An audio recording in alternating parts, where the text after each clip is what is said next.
Nilqakom għal programm ieħor Il-Politiko. Lejla ġewwa l-istudju miegħi nilqa' it-trade unionista Graham Sansone, nirringrazzjak tal-qajt l-istedina tagħna. Mela tibda billi tgħidilna xi ħaġa fuq. Mela hekk huwa. In-trade unionista għal dan l-aħħar issa 7-8 snin più o meno, ma kont attiv ukoll qabel ġifieri fil-kamp ħadra taż-żgħażagħ fejn kont involut ukoll f'organizzazzjonijiet Ewropej li jieħdu ħsieb inti l-ħaddiema Ewropej iż-żgħażagħ. Ġifieri hemmhekk kont nirrepreżenta il-Malta fil-European Union Confederation li bażikament tirrepreżenta viċin 80 miljun ruħ. U hemmhekk kont viċi president tagħha, kont immexxi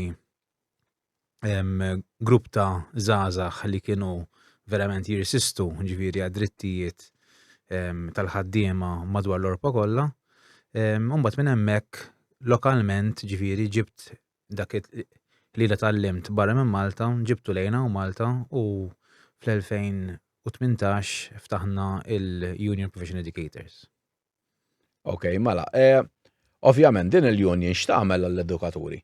Ekku, mela il-union as such tirrappreżenthom f'diversi mezzi, ġifieri inti tirrappreżenthom mill-aspett legali vis-à-vis il-drittijiet tagħhom fil-post tax-xogħol, ġifieri medikament in-nuqqas fil-post tax-xogħol tara illi il-union qiegħda hemmhekk għalihom biex tkun iddefendithom, tagħtihom il-parir legali, tintervjeni wkoll b'mod individwali u kif ukoll anke b'mod kollettiv fost l-edukaturi biex tara illi ċertu abbuż li jista' jsir ma jsirx.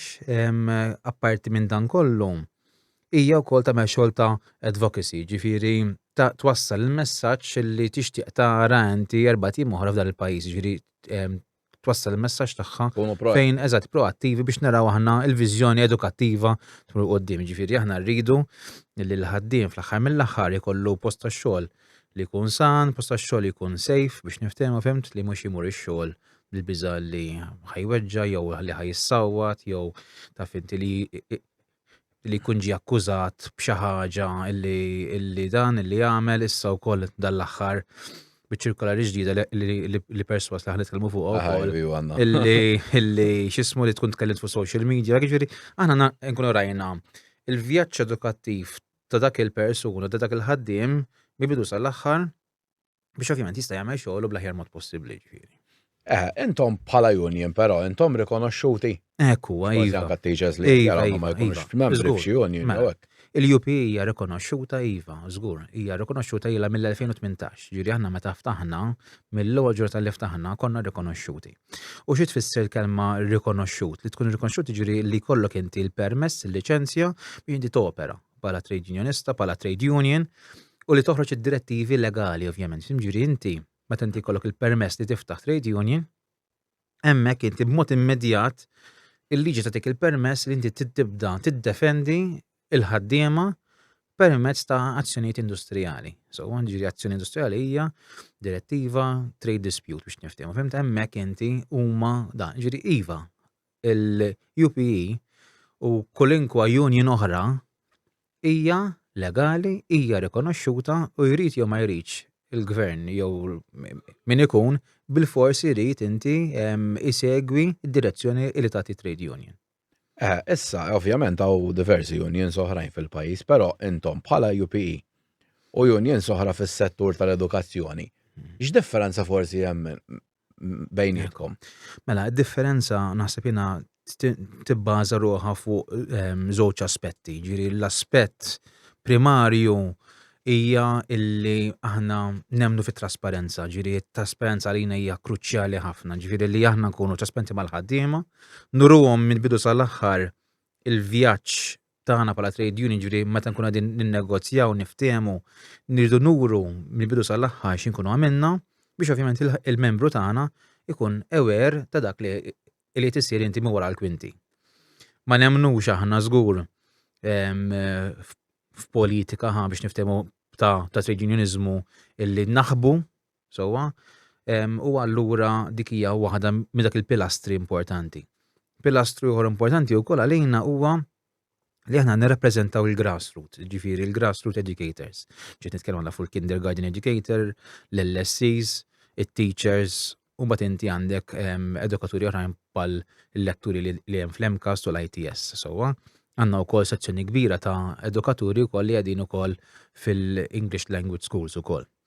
Ġifieri aħna ma nirrappreżentawx il-management u dik hija punt importanti. Ħadd ieħor li wkoll jirrappreżenta l-edukaturi ma jagħmilx dik id-distinzjoni u bil-Malti jirrappreżenta l kulħadd. Ma tistax tagħmel hekk. Taqdel għall-oxxitani. Mhux hekk, ma tistax. Għax inti fil-maġġoranza tal-problemi li jkun hemm, edukatur u teacher jew l-SC jkun min ikun mal-management diffikultajiet li jkun hemm. Allura ma tistax inti taqdi inti il-membru tiegħek iż-żewġ itejn min nies jiġri il-management kif ukoll anke it-teacher, ġifieri tittażel. U aħna nemmnu illi l-iżjed wieħed li huwa li għandu żvantaġġ huwa l-ħaddiem u mhux il-management għax il-management għandu sistema sieħa warah. Għandu d-departiment li warah, għandu wkoll il-sistema wkoll il-qafas legali illi hemm tal-warnings biex niftehmu tkeċċija, dixxiplina, eċetera, eċetera, mentri l-ħaddiem m'għandux. Allura aħna iva qegħdin fuq naħa tal-ħaddiem. Inti semmejt tajjeb ukoll it-trasparenza. Intom voldi jekk bħala union toħorġu direttiva u hekk tkunu trasparenti għal xi xed tagħmlu strike jew whatever. Iva. Mhux bħal forsi oħra jgħidulek isma' strike jew akun nafu għal xi xed jistrajk. Ekku, aħna meta noħorġu l-ħaġa nibdew nirrankaw jew għal tibda nibdew insemmu problema diversi ġimgħat qabel ma nibdew noħorġu direttiva fil-maġġor parti. Immaġġi li jkun hemm affarijiet li iva jridu joħorġu b'mod istantanju.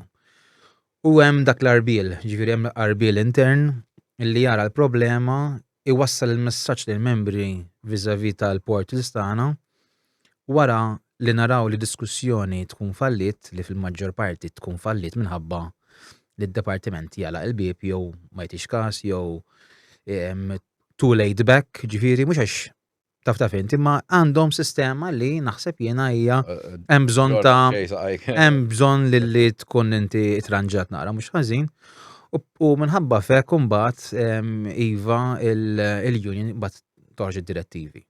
U hemmhekk ovvjament id-direttivi huma spjegati fuq il-portal tagħna.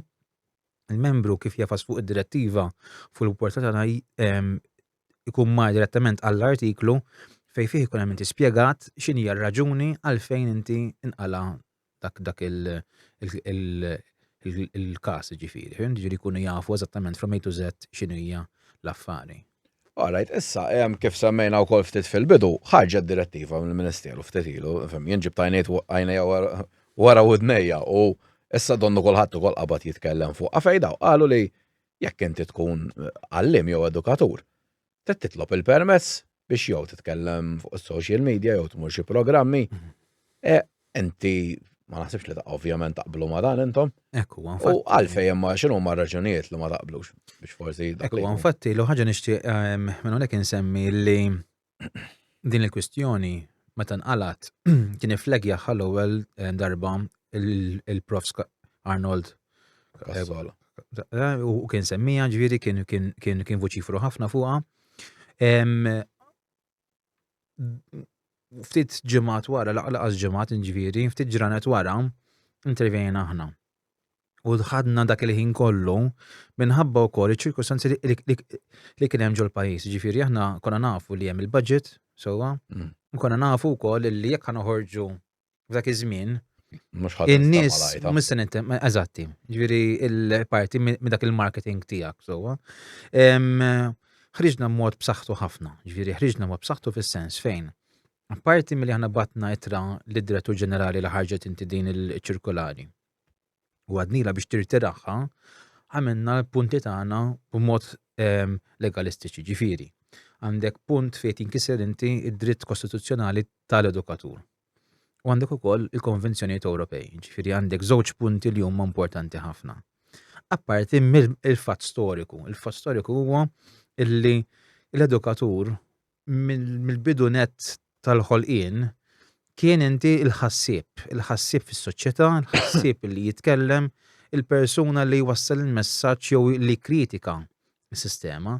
Ġifieri illi jkollok l-edukatur imsikket jew saħansitra għandu sarima maħalqu permezz ta' din id-direttiva, ovvjament ma tagħmilx ġieħ kemm sija għas-soċjetà Maltija kif ukoll anke l-professjoni.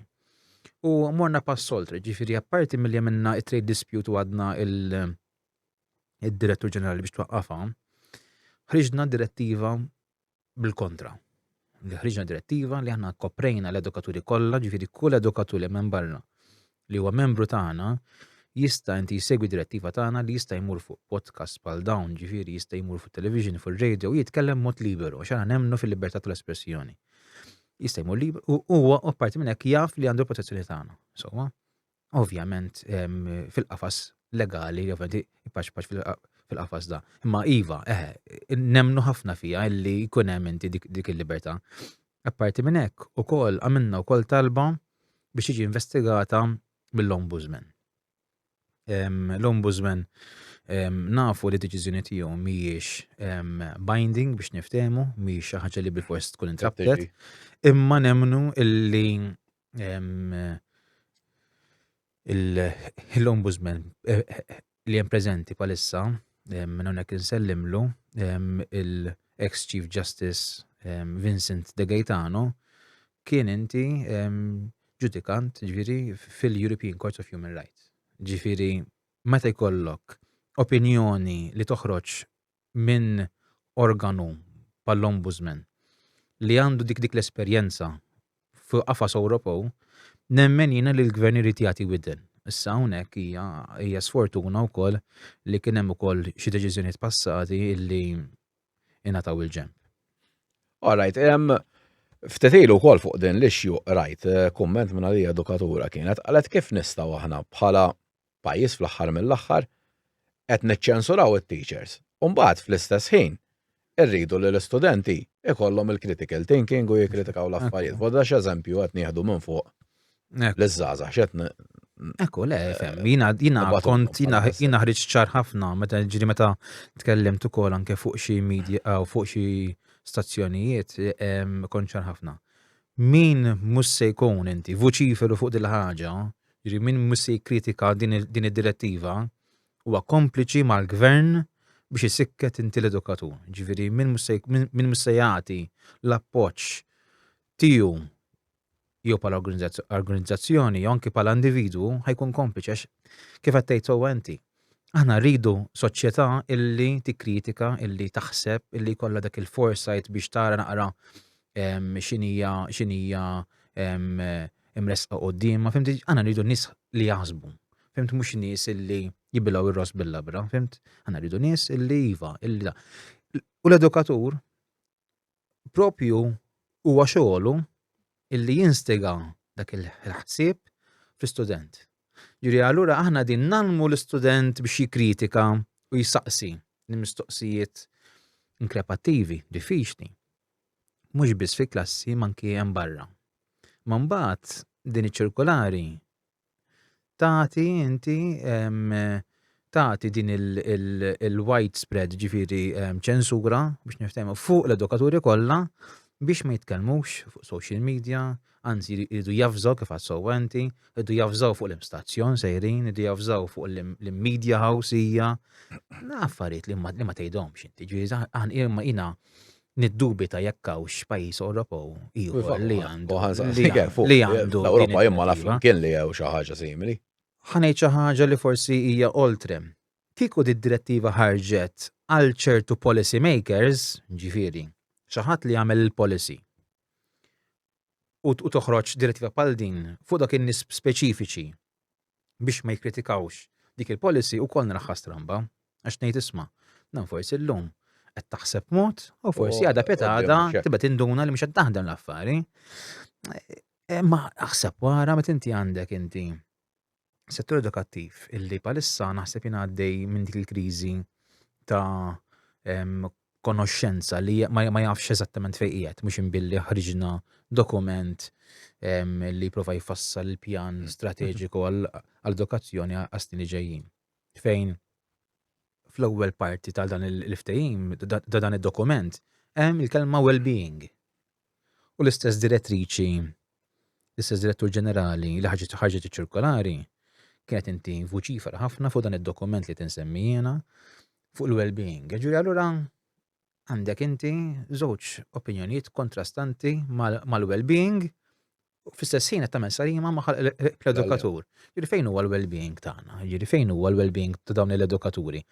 Biex indaħħek forsi naqra jien għall-għodu kelli telefonata minn membru tagħna biex issaqsini għax kitbet xi post fuq Facebook għax dawn imbarraw la triq bil-construction.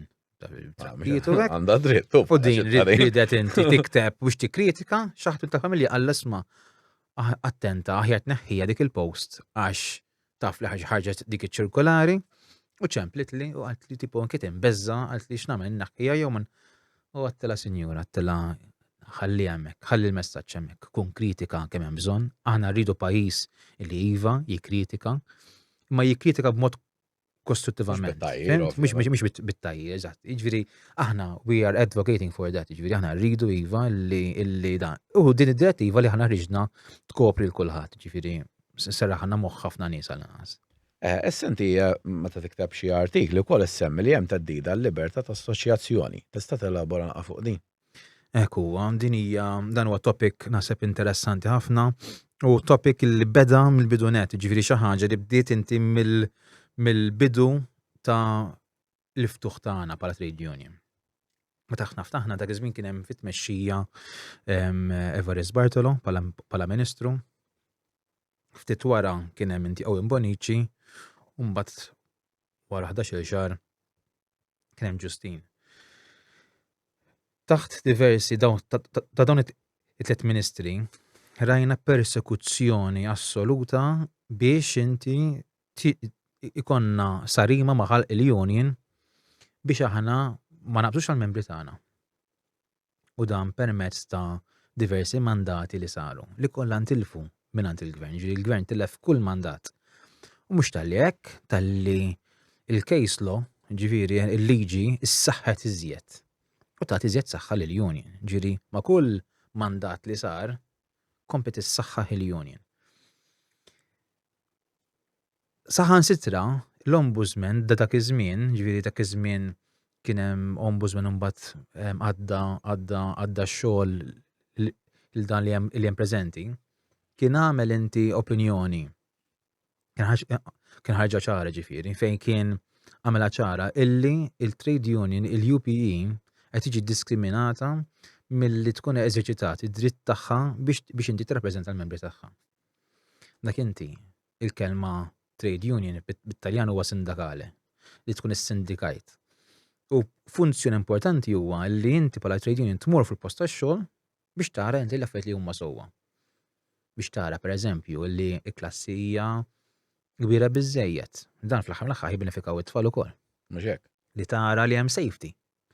Li tara wkoll li pereżempju li l-klassi hija armata kif suppost u mhux bil-maniżel fiex kemm xi maltempata. Jiena kelli klassijiet li kellhom il-bramel ta' fi klassi. Jew kelli klassijiet fejn kelli jiena wires imdendlin fejn it-tfal imissu. Kelli klassijiet jiena pereżempju kelli infestazzjoni ta' ġrieden u l-iskola għamlet il-kollha fuq il-kartun u ħobietom wara l-bibien fi klassijiet tal-kindergarten. Ġifieri il-union għandha funzjon mhux biss tipproteġi l-edukatur imma anke wkoll il-benesseri ta' min hemm fl-iskola. U dan inti ċaħħad kemm il-darba. U għadna sal-lum, ta' ġifieri għadna miċħudin sal-lum. Imma xorta waħda l-messaġġ inwassluh b'modi alternattivi. Saħansitra fil-aħħar ftehim li sar inti fil-15 ta' Lulju li għadda, fit-tielet paġni r-raba paġna ta' dan il-ftehim kollettiv, il-union l-oħra li tirrappreżenta wkoll l-edukaturi flimkien mal-gvern jiktbu paragrafu fejn jagħmluha ċara illi l-unika union li tista' inti tidħol fl-iskejjel hija l-union firmatarja.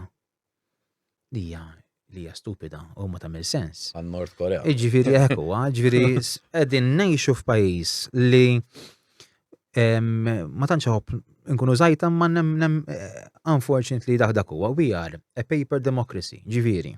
Fuq karta demokrazija.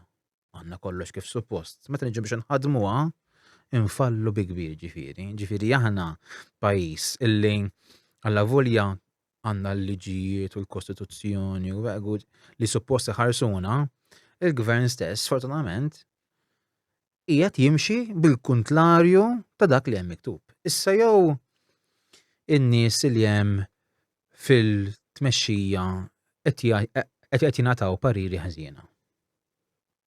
Jew inkella t-tmexxija qed timxi f'direzzjoni żbaljata. Ġifieri jew waħda jew oħra. ġifieri. Issa semmejt ukoll daqsxejn biex ngħidu nkomplu fuq da l-iskejjer għax intom ovvjament mhux suppost tidħlu, però ovvjament tafu x'qed jiġri ġol l-iskejjer xi ikolkom il-kuntatti mat-teachers u hekk. Illum il-ġurnata. Għaw diversi skejjer m'għandhomx eżempju air conditions u hekk illum il-ġurnata 2024. Taħseb li wasal iż-żmien għax I mean illum li jkollok air condition mhix kapriċċ. Infatti kont se ngħidilek din, infatti naħseb aħna s-settur edukattiv fl-iskejjel statali huma l-unika ħaddiema fiċ-ċivil illi ma jgawdux minn air condition. Għax illum anke skrivan Clark li qiegħed inti naf f'xi uffiċċju f'xi ministeru ukoll b'air condition, ukoll għandu l-heater. Mhux hekk Jiena għandi studenti u għandi teachers illi fix-xitwa imorru mgezzin u jibqgħu bil-ġaketta. Saħansitra it-teacher tajt it-tfal isma' ġibu magħkom gverta żgħira biex tibiex titfgħu għandkom fuq dan. Teachers li fil-klassi ikollhom bil-fors iġorru magħhom il-heater żgħir, fimt biex ikunu xalluh fejn il-desk. Mbagħad minn Mejju l-qudiem ovvjament vera ma jkun fadal xarejn. Ma sħana terran. Ma xarejn ta' infern. Issa ftakar ħaġa wkoll. Inti għandek tfal li għandhom diżabilità, tfal li għandhom temperament li ovvjament minħabba anki kol il-pinnoli, il-kondizzjonijiet li jkunu jnidu anki il-pinnoli it-temperaturi estremi ma jgħinux. Ħalla tista' immaġina inti dawn it-tfal li għandhom issues ta' behavior f'dik is-sħana ta' Mejju, jkunu ġa xebgħu mill-iskola jridu li s-sajf ikun beda, tista' immaġina inti x'tip ta' atteġġament jkun hemm fil-klassi ġifieri. Ġifieri jiena nemmen illi ikonna aħna sistema fejn l-iskejjel modernizzar isir inti illi iva illi jkun hemm inti ACs fl-iskejjel u hekk fil-klassijiet. Ma mhux hekk biss għax dan mhux inbilli jkollok inti air condition, jiena bħall-iskola tal-Awra pereżempju, u anke hemm skejjel oħrajn ta' ġifieri, imma tinsemmi lilha hemm postijiet minnhom fejn il-AC twaħħal u ma jaħdimx. Fimt? Ġifieri hemm dal-postijiet fejn inti ikunu twaħħal xi ħaġa u ma jaħdimx. Ġifieri li nżommu l-maintenance tagħha, li nżommu l-xogħol għaddej, ġifieri li nżommu l-infrastruttura għadha għaddejja bl-aħjar mod possibbli għat-tfal tagħna wkoll. Issa l-affarijiet li dorna daw li għadna ftit qabel. Jinkwetak l-ispeċi ejso għaw numru ta' teachers fortunatament fil-fema tiegħi qed jabbandunaw il-professjoni u anka ġodda mhix isa m'għadix daqshekk attractive li tkun teacher bħal qabel. Dan inti bħala edukatur jinkwetak iktar forsi milli bħala trade unionista wkoll u bħala ġenitur ukoll. Jinkwetani, żgur jinkwetani, jara fi żmien ta' Everest Bartolo meta ġie ffirmat fl-2017 il-ftehim kollettiv. Everest Bartolo kif ukoll anke ir-rappreżentant tal-union l-oħra li tirrepreżenta l-edukaturi ħarġu jiftaħru dan huwa ftehim storiku. Ftehim li ma kienx hawn palu. Minn dak iż-żmien law għexieren ta' edukaturi telqu mix-xogħol u marru jsibu xogħol ieħor. Għar-raġuni li is-salarju huwa dak li huwa. Ġieli dik hija huwa ben fatt. Imma mhux hekk biss, anke issa li ġie ffirmat ftehim kollettiv ġdid, is-salarju baqa' miżeru jew żdied xi naqra biex ngħidu hekk imma ma ħallix impatt. Għax inti tittara iż-żieda marata tal-inflazzjoni li inti kollok inti ġol pajjiż. Imma dak huwa kważi l-inqas ħsieb li għandu l-edukatur. L-edukatur inti ma jarax biss inti s-salarju li huwa importanti ta' wkoll ta' imma li jara wkoll inti li fejn sejjer post tax-xogħol tiegħu huwa safe, huwa tajjeb. Xi ġifieri edukatur irid jixtri il-riżorsi huwa biex jaħdem. Fimt, ġifieri issaqsi l-edukaturi jgħidu lilek huma stess kemm jonfqu flus biex inti iwasslu t-tfal tagħna l qudiem fil-riċerka li jagħmlu inti online u jħallsu is-subscriptions biex iġibu dokumenti u hekk. Ġifieri dawn huma kollha spejjeż addizzjonali ma' dak li huma diġà għandhom. Ġifieri dan mhumiex imħallsin biex inti dan. Ġifieri it-teachers illum il-ġurnata ma jarawx is-salarju biss, jaraw il-kundizzjoni tax-xogħol, jaraw inti l-ambjent, ġifieri il-management jistmoħħhom tajjeb u mhux għal kull ħmerija ta' xejn investigazzjoni u ħafna minn dal-ħmerijiet, ġifieri anke llum il-ġurnata ma ssibx inti management illi jgħidlek isma' hawnhekk għamilt żball għal darb'oħra jantejbuha, le llum jibgħat għalik tidħol fl-uffiċċju, issib inti l-management kollu quddiemek. Dak l-ambjent tossiku huwa minħabba wkoll tmexxija ħażina mill-Ministeru. X'inhi nemmen illi dawn in-nies li din fil-management li qabel kienu edukaturi wkoll iridu jkunu mħarġin, iridu jkollhom inti training adegwat, issa mhux inbilli flessibilità wkoll. mhux inbilli differenti. mhux hekk, issa mhux inbilli jagħmlu hemm kors palissa l-università u anke l-IFI kors jiena li hija ma nafx as-saċ x'inhuma jippruvaw jagħmlu fih management fl-iskejjel, ma m'hemmx inti it-tekniki il-ġodda tal-management tara kumpaniji privati pereżempju ma jaħdmux dan il-mod, ġieri għandhom stil differenti. Illi il-mod ta' collaboration bejn il-management u l-edukatur huwa differenti. Imma fl-iskejjel statali u anke tal-Knisja sfortunatament insibu dan il-stil ta' tmexxija antikwata li ovvjament qiegħda timbotta ħafna l-edukaturi, ġifieri dik hija xi ħaġa li ddejjaqhom. Issa bħala union u evidenti li jent għamilt avvanzi legali fejn jidħol il-liġijiet tax-xogħol, tista' forsi telabora daqsxejn u kif benefikaw il-ħaddiema. Hekk huwa. L-ħaġa għamilna inroads kbar ħafna fiġi l-aspett legali, ġifieri. Il-liġi tax-xogħol kienet ilha ma tkun ġiet inti sfidata għal għexieren ta' snin. U kien hemm misconceptions kbar min-naħa tal-gvern, ġifieri kienu jaħsbu pereżempju li union li m'għandix li mhijiex firmatarja li għandha minoranza sewwa m'għandix id-dritt li toħroġ direttivi, jew m'għandix id-dritt li toħroġ direttivi lill-membri tagħha, li trid forsi toħroġhom b'mod individwali. Kien hemm dak il-conceptions dan. Il-qorti għal darbtejn tlieta infatti f'Marzu li għadda kellna kawża inqatet u l-qorti għamlet ċara li l-UPE għandha dritt toħroġ direttivi kif huma ġifieri b'mod ġifieri li tkopri l-edukaturi kollha. M'għandix bżonn direttivi individwali kif bdew jgħidu huma min-naħa tagħhom bħala management.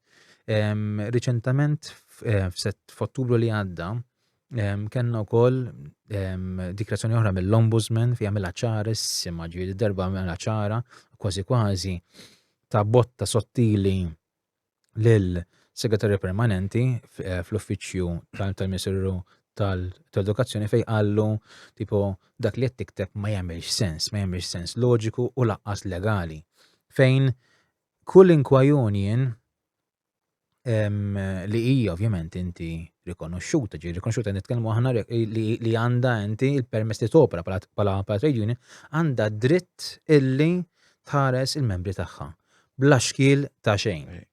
U dan inti mhux biss bħala sistema edukattiv ġifieri qed nitkellmu aħna għall-union tagħna, dan inti ħajbenefikaw minnha il-ħaddiema kollha.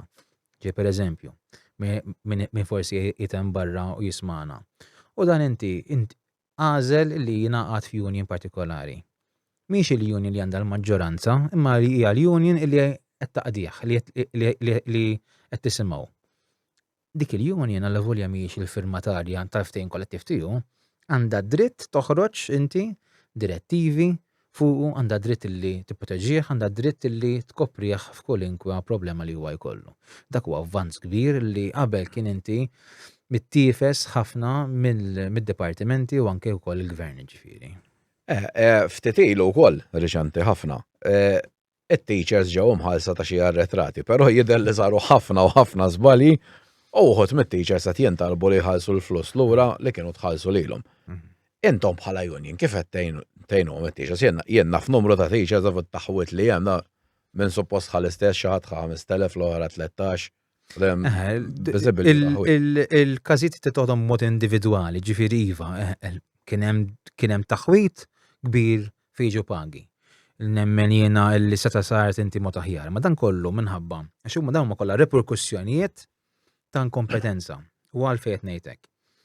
Inkompetenza mill-union firmatarja minħabba l-fatt illi aħna nemmnu illi il-ftehim kollettiv missu ġie firmat ftit qabel ma skada ieħor jew għal-inqas mod iżjed spedit. Il-ftehim ieħor skada fl-2022. Ġiri dan għandna konna din sena u nos blura. Ġiri dak id-delay kollu kieku ma kienx ikonna dak l-arretrati kollha dak il-xogħol ta' calculations eċetera eċetera. Dik waħda inkompetenza kbira grassa. Tina ħaġa kien hemm inti diffikultajiet ukoll ta' kif wieħed jispjega lil ħaddiem li mhux tekniku, ftakru ġieri it-teacher mhux tekniku u l-pagi. Fimt?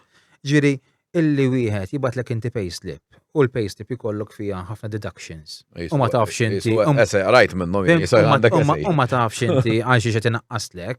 Spiċċajna aħna bħala union, spiċċajna nieħdu l-inkarigu aħna, saħna m'għandniex ir-riżorsi li għandu l-gvern, sewwa biex naħdmu il-pagi bl-aħjar mod possibbli għall-gvern. Ġirar kif spiċċajna ta' estensjoni tal-payroll system tal-gvern. Tal-mistħija.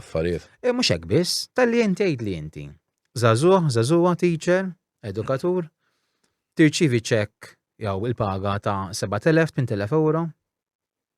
Din ikollha il-palissa pjanijiet tagħha biex tiżżewweġ jew forsi qed tirranġa l-post u tgħid isma' tgħid illallu fl-aħħar għandi dan ħammur inħallas ħal-ċina jew ħammur inħallas il-bajjat jew il-kaħħal.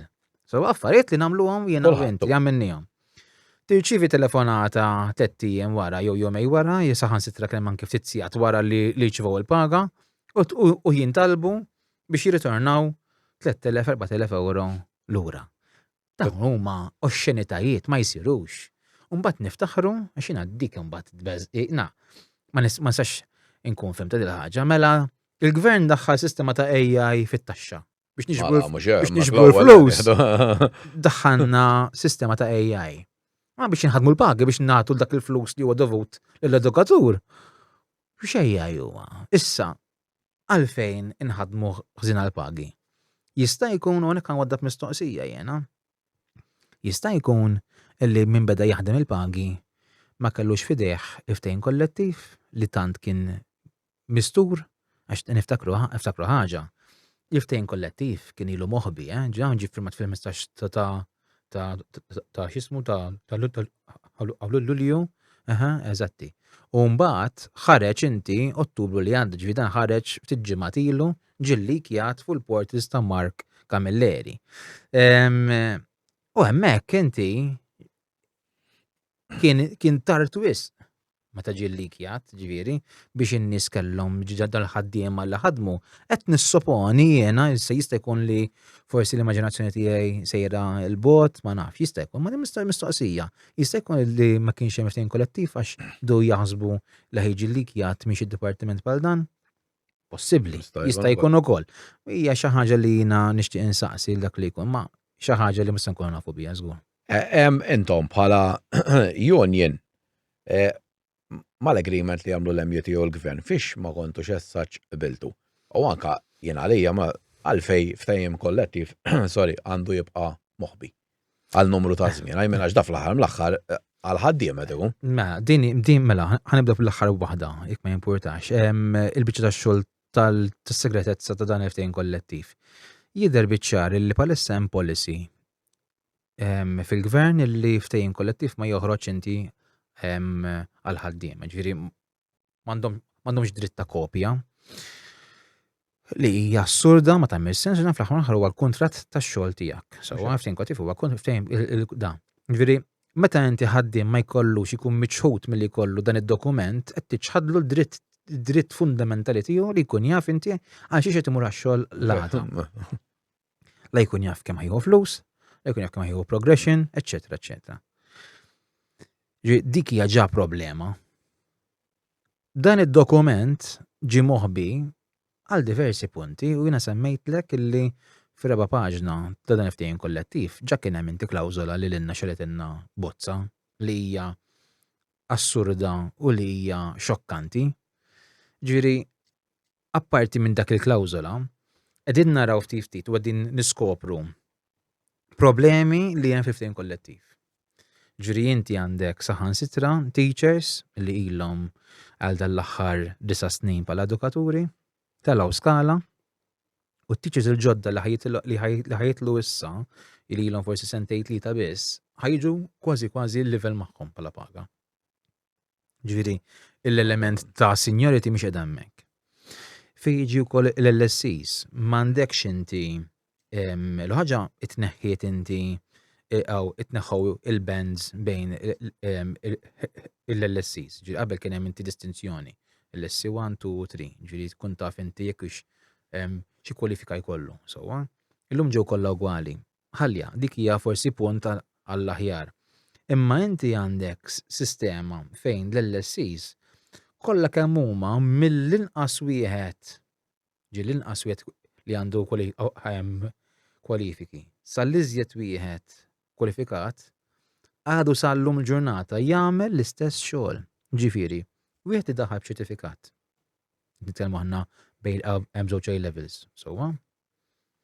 U wieħed li għandu degree jew masters jagħmel l-istess xogħol, l-istess job description. Ġifieri, jekk wieħed ibiddel il-ħarqa, li ieħor għandu l-masters u d-degree ibiddel il-ħarqa wkoll. L-inċentiv li inti tistudja huwa fuq żewġ affarijiet nemmen jiena. Huwa l-aspett finanzjarju li inti tjiebt fil-finanzi. Ma titjib ukoll anke fil-kondizzjoni tax-xogħol tiegħek.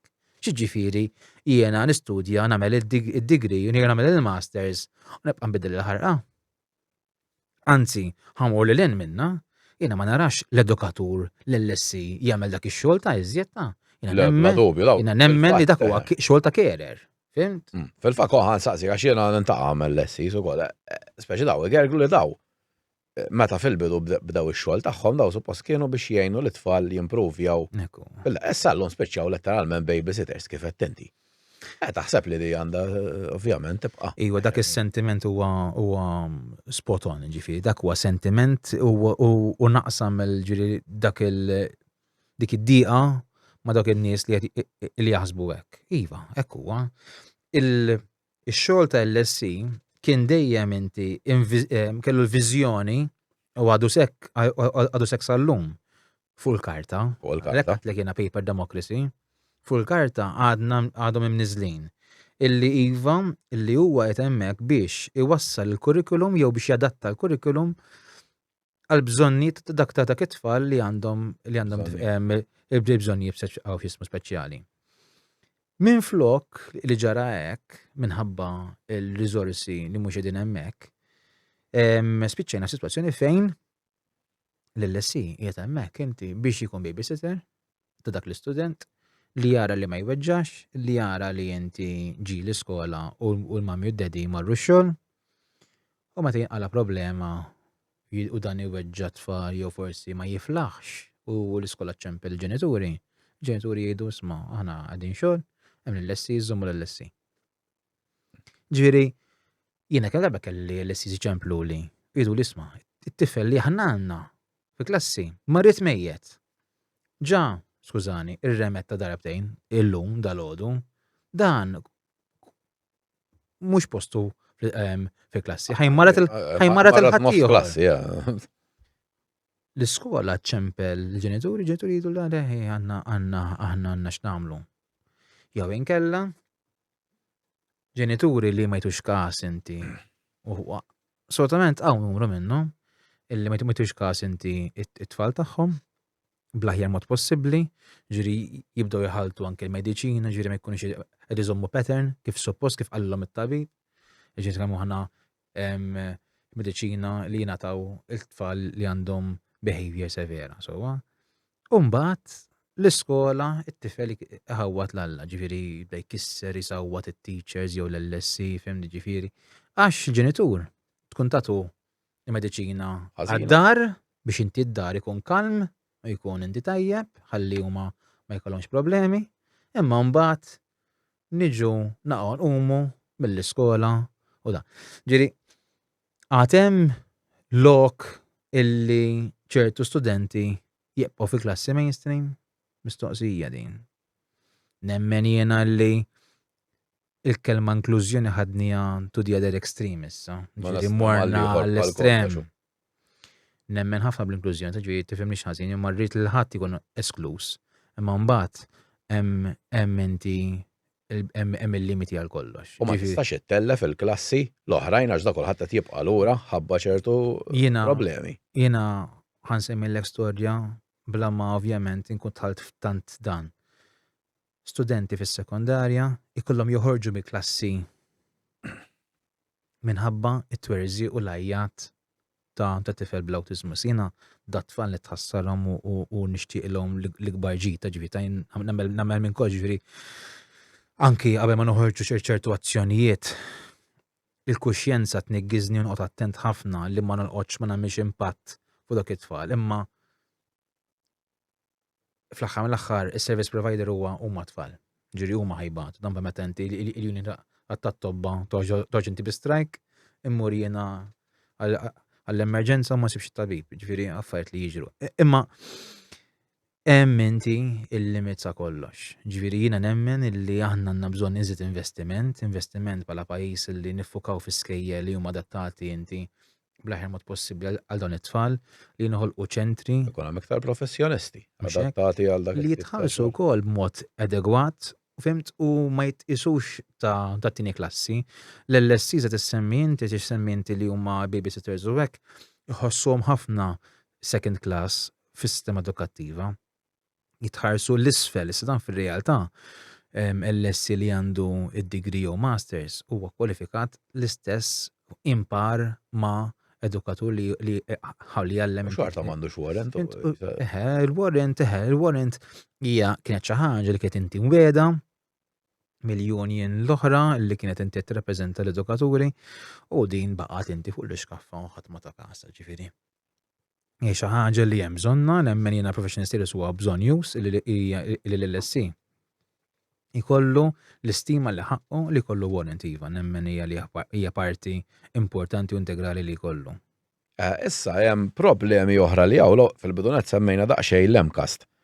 Daw is-sena l-oħra nafu kien hemm fejn ma ħaġux riżultati, ovvjament naħseb ħajġri l-istess ħaġa l-istudenti bla ma tihom dwar daw ikunu studjaw hekk ħadd ma jaf x'ħajkun ħajġri u jidher ukoll li dis-sena ħajġri xi ħaġa simili. X'inhi ma l-kwestjoni kollha di għalfejn mhux naqblu jew għajmin nista' jkun hemm ħafna iktar minn xi waħda, imma mhux sew li l-istudenti folder jibqgħu imdendlin ishom. Jiena dejjem ngħid u fatti bdejt biha. Insaqsejtni xi distingwik minn unions oħrajn. It-trasparenza. Il-UPE hija trasparenti minn bidu sal-aħħar. Sfortunatament fl-Emcast hemm nuqqas ta' trasparenza. M'hemmx trasparenza. L-edukaturi ma jafux għaxiex qed isegwu d-direttivi, jafu li inti m'hemmx qbil fil-finanzi, dak hemmhekk jafuh, imma ifhem. Mhux il-finanzi kollox. Kemm ma anki din ukoll ġrat inti fit-taxxur ilu ġifieri f'Novembru bħal dan żmien sena issejjaħ strajk nazzjonali ġol pajjiż. In-nies jafu għalfejn tlab tal-strajk jew tlabt inti għall-azzjonijiet industrijali. Jekk inti ma tgħidlix għalkemm ħaniġġieli qed tgħidli isma' ma qbilniex għal 100 euro, għal 50 euro, fimt għalkemm. Qed inilbot ħafna minn dak li inti tlabt bħala union u kemm tlabt bħala union. Forsi jekk inti tlabt 100 euro, jiena konna ngħidlek leħ, xiġifieri jiena x-xogħol li għandi mhux ta' 100 euro, jiena żdied li inti nikkalkula jiena b'200 euro pereżempju.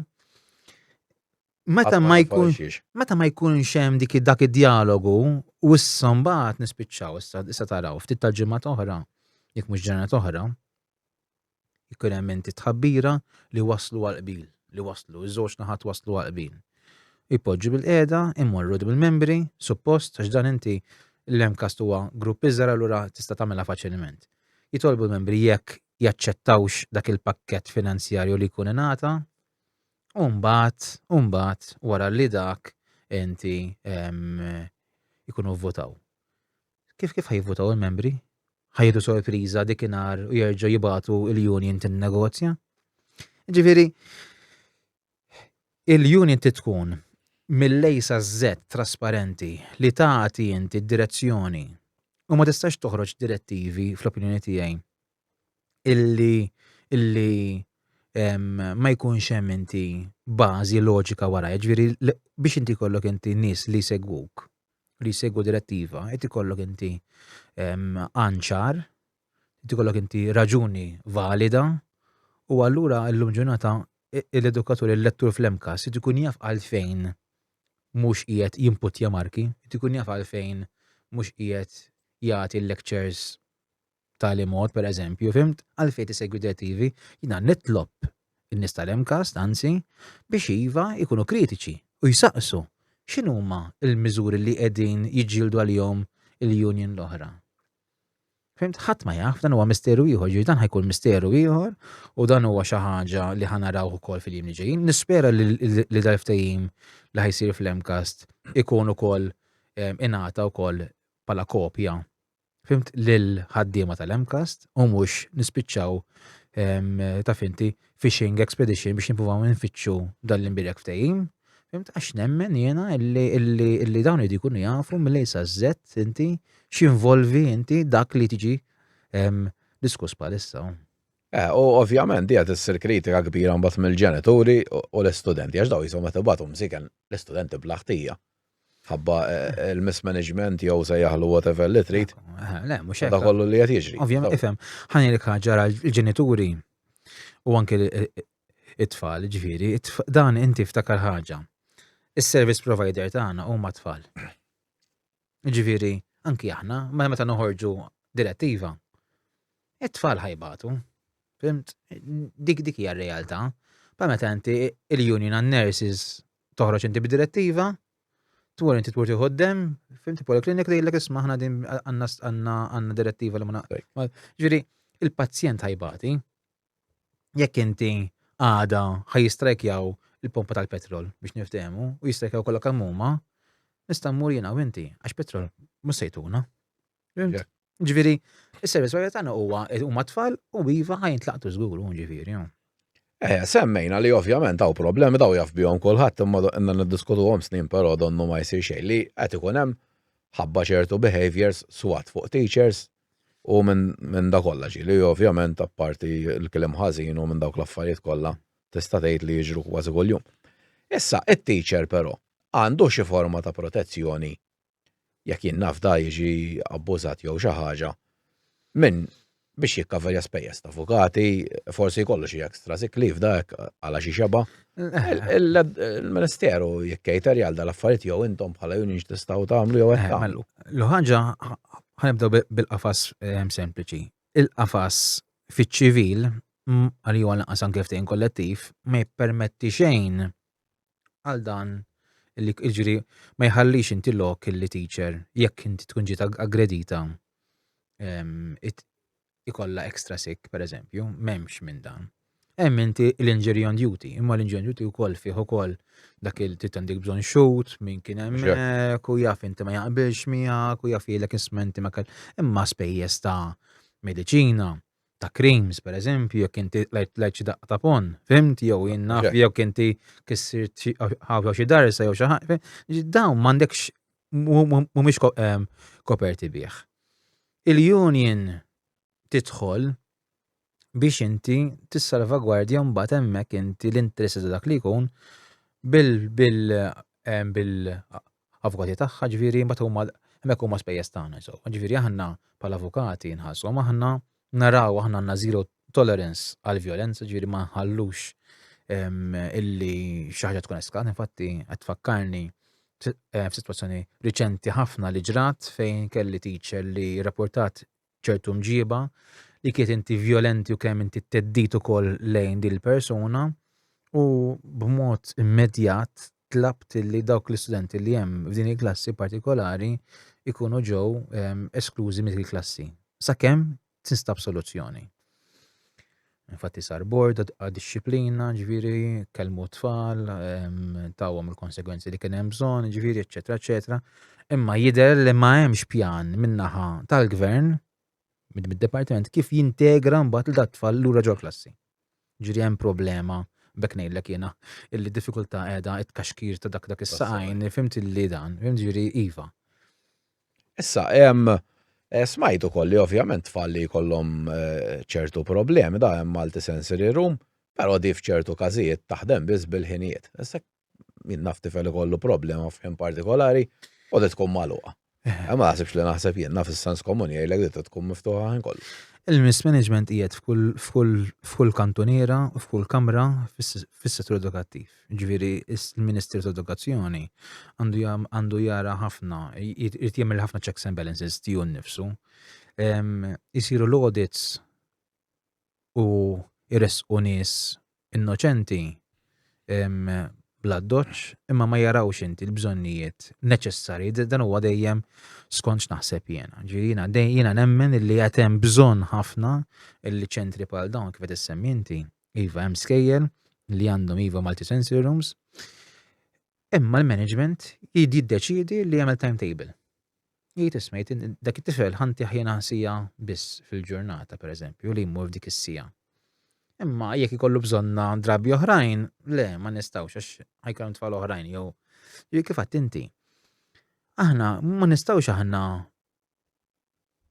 taf inti noħolqu qafas illi tfal iridu jduru ma dal-qafas, imma aħna rridu noħolqu xi ħaġa li tkun flessibbli ħalli tfal jiffitjaw b'mod inti għall-eżiġenzi tagħhom. Fimti ġie dan inti student li jkollu bżonn forsi ċertu terapija.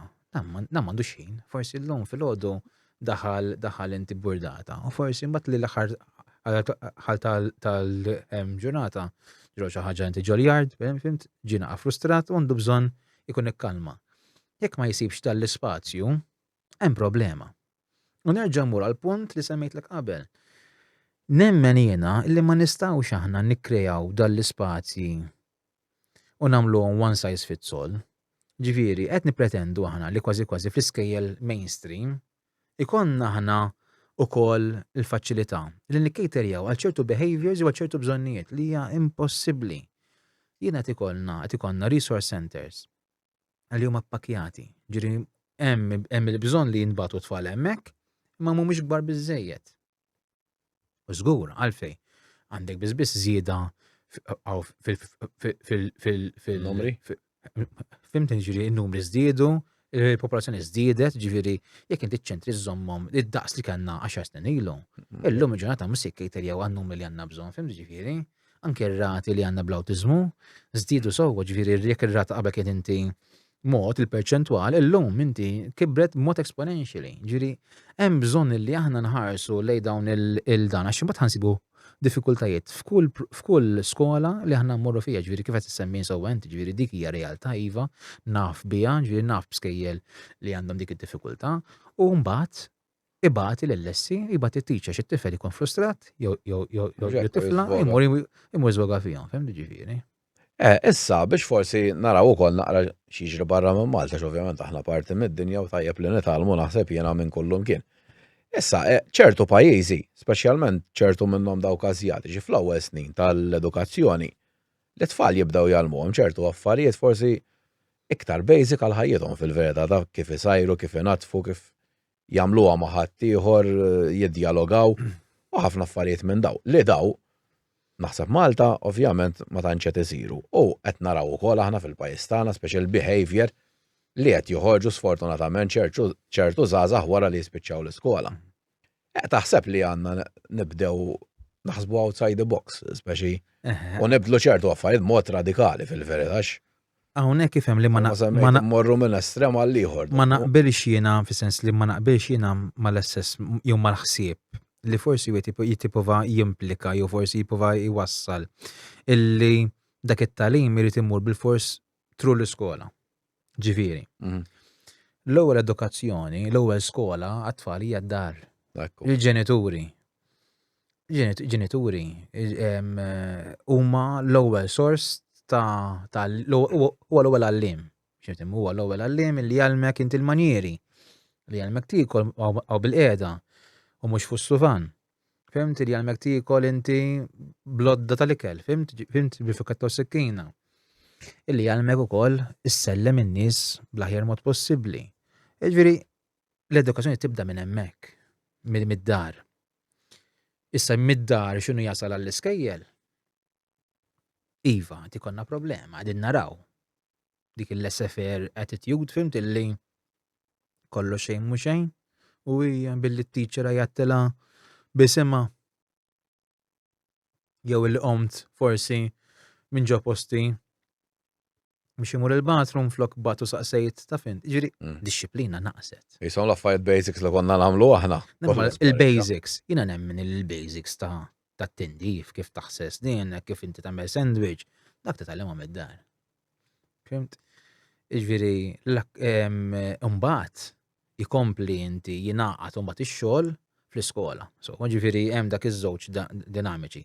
Illum ġurnata din naraw iva naraw distakk bejn ir-realtà li hemm id-dar ma dak li huwa mistenni. Ġifieri hemm distakk sewwa. U qegħdin naraw mbagħad ukoll wara il-Form 5. Ġifieri wara li spiċċaw it-tfal mill-iskola, din naraw barra fis-soċjetà, din naraw iżjed żgħażagħ li nqabdu fiċ-ċirku ta' droga, vizzijiet iżjiena u saħansitra anke kriminalità. Ġifieri id-diffikultajiet imbagħad qed jirawhom mbagħad il-pulizija. Ġifieri pulizija għandi ħbib tiegħi li jmexxu koll il-union tal-pulizija. Jgħiduli problemi li kollkom intkom nirtuhom aħna. U dik hija r-realtà. Ejsu ċirku vizzjuż hekk. Mhux qed insibuha diffiċli noħorġu minnu. Issa bħalissa wkoll hawn xi direttiva għaddejja fejn l-għalliema mhux jitellgħu ix-xogħol online.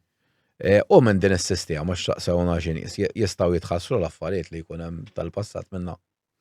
Din smajt xi ħaġa fuqha ħankun onest miegħek. Infatti naf illi minħatana aħna ħriġna diversi direttivi illi ċertu informazzjoni ma tkunx ittellat inti fuq il-portals minħabba ċirkostanzi differenti li nqalgħu fix-xhur li għaddew. Ġifieri inkompli nerġa' ngħid jiena mal-libertà tal-assoċjazzjoni jiena saħansitra kellna heads of schools illi jeddu lin-nies li jekk inti jsegwu direttivi, fimt, jridu passi disciplinari. Ġifieri allura inkomplu noħorġu iżjed direttivi, ġifieri flok il-problema inċekknu nkabruha iżjed.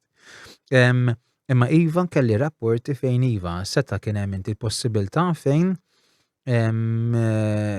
min kellu aċċess inti, min għandu aċċess għas-sistema kompjuterizzata, seta' inti iva jimmanipula ir-riżultati jew iħassar ċertu affarijiet. Dak huwa l-informazzjoni li għandi ovvjament m'għandix biex nivverifika fuqha ġifieri. Alright, issa forsi messaġġ li tgħaddi l-edukaturi li għax jien nintaqgħu ovvjament ma' ħafna minnhom jgħidu l union xirid nidħol nagħmel speċi mhux kollox li jagħmlu li jridu fl-aħħar mill-aħħar il-politiċi. Enx messaġġ għandna kemm importanti li tidħol f'dal-każ fil-union tagħhom. Hekk huwa. Biex tkunu tistgħu ttejbu l-kondizzjonijiet tagħhom fl-aħħar mill-aħħar. Hekk huwa. Ara, illum ġurnata jiena nemmen ħaġa illi ma tistax ma tkunx inti f'union. Ġifieri issa jiena kont xi darba xettiku wkoll. Kif tista' din il-union qatt tiebli ħajti? Kif tista' tagħtini vuċi lili f'dak il-massa ta' nies dan? Imma l-union mhijiex inti l-individu, mija l-massa. Hija l-vuċi kollettiva, dik hija l-union. L-union mhix inti waħdek, hija l-unjoni ta' membri li flimkien ħajwassal il-messaġġ b'saħħtu biex ċertu affarijiet jinbidlu għall-aħjar. Ġifieri jiena inħeġġeġ iva lin-nies illi ħallsu l-miżata tagħhom illi jitlu membri dan fl-aħħar il-miżata hija redikola ġifieri. Qed nitkellmu aħna espresso fix-xahar. Ġifieri mhux qegħdin naraw xi flus kbar, imma hija l-insurance tiegħek pa meta inti għandek karozza, ħriġ karozza, mort is-suq inti u inti bla insurance. Illum ġurnata jiena hekk ngħidlhom community ċempilli. Qegħdin naħdmu ma' tfal, illum it-tfal m'għadhomx li kienu. Ġifieri wkoll hemm sistema wkoll hemm barra li hija kontrina, ġifieri hemm inti il-management illi forsi huwa iżjed inti militanti milli qatt kien. U allura iva hemm bżonn protezzjoni min-naħa tal-union illi aħna żgur mhux forsi ħankunu qed hemmhekk għalihom mill-bidu sal-aħħar ġifieri. All right, immorru għall-aħħar domanda. X'taħseb li għandu jsir fl-immedjat u anka long term biex it-teachers ovvjament inżommuhom bħala teachers mhux qed jintilfu mis-settur u nħajru iktar nista' kwalità jaqbdu dil-karriera. Għax donnu ma rridux li speċi jisma' teacher u jgħamur teacher. Ekku, naħseb jiena ara biex ix-short term, ġifieri ix-short term irridu nkunu bdejna naħseb jiena b'mod immedjat kampanja ta' rikonoxximent lejn l-edukatur. Ġifieri jiena nemmen illi l-istima tal-edukatur qed tittola. Illum il-ġurnata jkollok inti ġenitur illi jisma' li t-tifel tiegħu qed jitħajjar għal teacher ma tantx isu. Kważi jħassrulu. Fimti, imma kieku qallu biex imur għal tabib jew għal avukat, ħajsili tabib, ħajsili avukat, ġifieri hemm dik l-istima lejn il-professjoni. U aħna rridu nġibu iva l-istima tal-edukatur hemm fuq. Fil-pajjiżi Arab, pereżempju, li tkun edukatur hija ta' stima kbira. Fatti li mallem. Fimtek, ġiri anke Kristu kien inti li mallem, kien imsejjaħ li mallem, ġiri għandu stima kbira. Ġiri nixtieq u iva illi l-edukatur ikollu dik l-istima u tibda inti mill-politiku illi turi dik l-istima billi toffri ambjent tax-xogħol dinjitus kif għadt inti qabel li kollok air condition, li kollok inti lodda li hemm bżonn biex taħdem.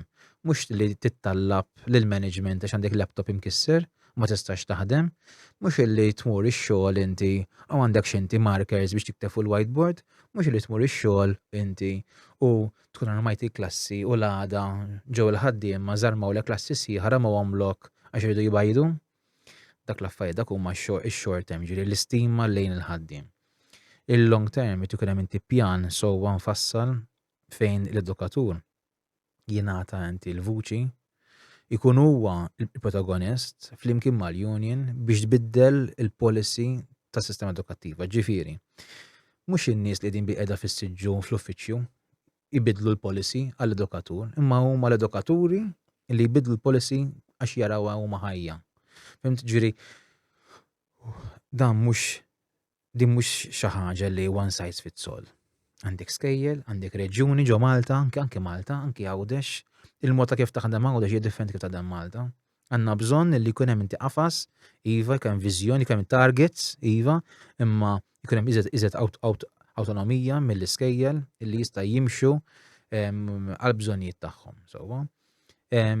Ovvjament imbagħad flimkien ma' dak il-viżjoni ta' ġiri dak il-long term planning li tisir, tkun hemm ukoll inti pjan infassal sewwa ta' finanzjarjament fis-sod. Ġifieri llum ġurnata ma sax ikollok inti edukatur li huwa mħallas l-istess bħal ċertu karigi fil-privat illi m'għandhom bżonn ċertu studju warajhom. Ġifieri dik qed narawha illi iva għall-ammont ta' snin li inti tkun istudjajt u persistejt u inti għamilt il-continuous development tiegħek tiġi inti remunerat bl-aħjar mod possibbli.